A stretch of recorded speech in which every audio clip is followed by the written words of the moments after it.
The Academy of Raya Lucaria is a venerable institution in the lands between. A proud school that stands tall in the heart of Liurnia. Its hallowed halls have seen the likes of many a sorcerer, and those that wish to develop their minds to comprehend and execute glintstone sorcery have studied inside its walls longer than any of us can possibly say. While it was led by Rennala, the Carian queen who charmed the Academy with her full moon, there are only two sorcerers who were ever given the title of Grand Master. When we meet them, Masters Azur and Lusat are little more than husks, fading away beneath their glintstone crowns. But their past may hold the key to understanding the history of Raya Lucaria, as we believe that these two, along with an unnamed accomplice, are the reason this school exists at all. This is going to be an exercise in theory crafting, so keep in mind we are not saying that this is absolutely the truth of events. With that said, let's dive into the murky waters that are the founding of the Glintstone Academy together. Thank you for joining us for this week's episode of Elden Lore. Whether you're a longtime subscriber or you've clicked on us because of Pat G's incredible artwork, welcome to the series. With over 100 episodes under our belt, we hope you'll find the answers to your burning questions about the lands between. If you enjoy this video, please consider subscribing to the channel. Every subscription helps us grow the incredible community we've been cultivating over the past 2 years. We also have a Discord where you can discuss your favorite Elden Ring lore, theories, builds, or anything else you can think of. Whether you subscribe or not, thank you for joining us. We're just happy you've decided to spend some time with our content. Now let's get back to the story at hand. The tale of Raya Lucaria begins not in Liurnia, but deep within the mountains north of Leyndell, long before the Golden Order held sway over the lands between. The Sword of Night and Flame tells us, astrologers who preceded the sorcerers established themselves in mountaintops that nearly touched the sky, and considered the fire giants their neighbors. We can presume that the astrologers predated the war with the giants, where Marika's forces established their dominance, as they had an understanding with the giants, and shared the mountains with them before they were ultimately wiped out entirely. It's also said in the description of the astrologer set that they read fate in the stars, and are said to be heirs of the glintstone sorcerers, but alas, the night sky no longer cradles fate. The word heirs here is a mistranslation, and a more fitting word would be predecessors. All of this is to say that the astrologers studied the stars long before sorcery was real in the lands between. That is until the fateful day, when someone discovered a hidden truth deep within their studies. As it would come to be, an astrologer whose name is never revealed to us would somehow glimpse into the primeval current during his research, and discover the very first sorcery, founding reign of stars. The eldest primeval sorcery, said to have been discovered by an ancient astrologer, a sorcery of legendary status, summons a dark cloud of stars overhead. Shortly after, the cloud will release a violent deluge of star rain. Thought to be the founding glintstone sorcery, the glimpse of the primeval current that the astrologer saw became real, and the stars amber rained down on this land. This ancient astrologer may well have been the very first sorcerer, and we assume with his discovery came knowledge of the power that could be harnessed through glintstone. Glintstone is known as the amber of the cosmos, and these stones contain the power of the stars themselves. The astrologer who studied them likely found that their strength could be harnessed, and would have shared this amongst his comrades. It would be at this time most of the astrologers would set off to find a place better suited to their studies, as they turned away from the stars in the sky in order to find the stars that had fallen to the land itself. It's important to note that not all astrologers chose this path, as Rennala was known as an astrologer when she discovered her full moon, and the Academy was already established when she was made its leader. So at least some subsect of these academics stayed in the mountains and continued their theoretical studies, choosing not to pursue this new field of research and continuing to try and decipher the truth of the stars from their towers up north.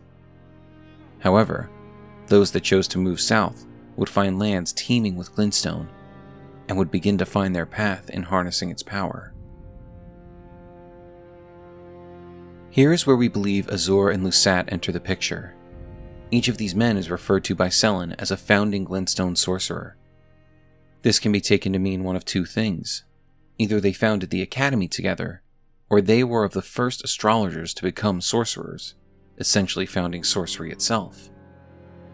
We believe both of these to be true, as the ancient astrologer who discovered the primeval current called his sorcery Founding Rain of Stars. We believe that this astrologer led his people south, where they would eventually discover the crystal tunnels underneath Liurnia and Caelid, and among these researchers were a young Azur and Lusat. At this time, settlements were made, one in what would come to be known as Raya Lucaria, and one known as Sellia.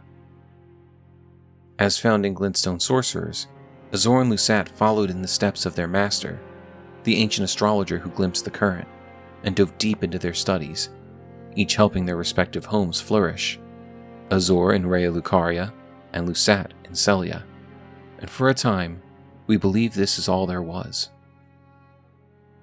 Sorcery was a fledgling study, and great strides would be made constantly by those willing to brave the depths of these caverns, gathering and studying the power hidden within glintstone. It seems that not as much exploration was needed by those in Liurnia, as the lakes had massive glintstones rising from its waters. They had plenty of resources to continue their studies, but those in Sellia had discoveries of their own to make. We know thanks to Sellian sorceries like Eternal Darkness and Night Maiden's Mist that the town of Sellia made contact with the Nox, a race of people who discovered the power of glintstone and studied the stars. Forbidden sorcery of Sellia, town of sorcery, creates a space of darkness that draws in sorceries and incantations. Originally a lost sorcery of the Eternal City, the despair that brought about its ruin made manifest. One of the night sorceries of Sellia, town of sorcery, releases a life-sapping silver mist before the caster, dealing damage to all caught within, including the caster. Below Sellia, the Eternal City of Nokron sleeps. This sorcery originates from the maiden of that place. The sorcerers of Sellia, including Lusat himself, trained in these dark arts, and came to be known as assassins that would even hunt their fellows. It's impossible to say who made the first step, but if we assume that being known as a founding glintstone sorcerer meant that you were somehow involved in the founding of the Academy, then Azur and Lusat somehow came together, each realizing that the other had gained a deeper knowledge of glintstone, the stars, and the secrets therein, and it came time to pool their research and widen the scope of their collective understanding. It would be in the spirit of this collaborative study that they founded Raya Lucaria Academy, a place where all sorcerers could study, experiment, and pursue the knowledge of the stars under one roof. It was here that Azur and Lusat began to unravel the mysteries of the primeval current, hoping to glimpse it themselves and be granted some form of greater knowledge, just as their old master, the astrologer that founded sorcery itself, once did.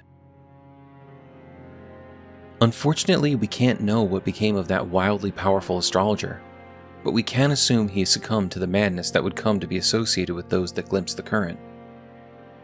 After all, neither Azur or Lusat could escape it, and if you subscribe to the theory that Topes also glimpsed the current to create his barrier, it seems none who gain that level of knowledge are long for this world. Azur and Lusat would lead the Academy as its Grand Masters, until the day that a young Renala would visit the Academy's Grand Library and show her full moon to these men, greatly impressing all those who witnessed its beauty. She would be appointed the Academy's leader, and the Carians would be made royals. There was a new breakthrough in the study of the night sky, and the Grand Masters were likely proud to be working with their new leader. From here, we believe these studies flourished for a time. The idea of a conspectus was introduced, more narrow disciplines led by outstanding sorcerers who had proven themselves to be the authorities on their fields of study. Knowledge was gathered and shared so that all could broaden their horizons and come to understand the cosmos more deeply. That was until Renala outlawed any attempt to make contact with the primeval current. Azur and Lusat proud founding glintstone sorcerers would not be told that their lifetime of studying would be stopped dead in its tracks, and decided to pursue this taboo knowledge regardless of their leader's rules. This would lead to each of them being ousted from the very academy they helped build with their very own hands.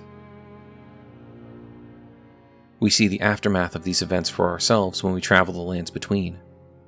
The once proud Academy of Raya Lucaria has closed its doors. Sorcerers only travel beyond them with special permission. The Academy employs the services of common sellswords under the guise of knights, giving them a banner to lend them some form of legitimacy. They warred with the Carians and betrayed their leader. New knowledge is no longer obtained, as there are no sorcerers pursuing truths that are not already written in the many tomes that litter the Academy. Perhaps worst of all, Azor and Lusat achieved their goals. Each glimpsed the current, gaining unspeakable knowledge, but ultimately lost themselves.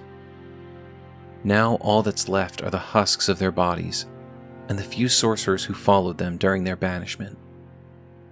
The founders are dead, their leader is a shadow of her former self, and the upstart who would take the Academy by force repeated the mistakes of her masters, leaving herself nothing more than a graven mass.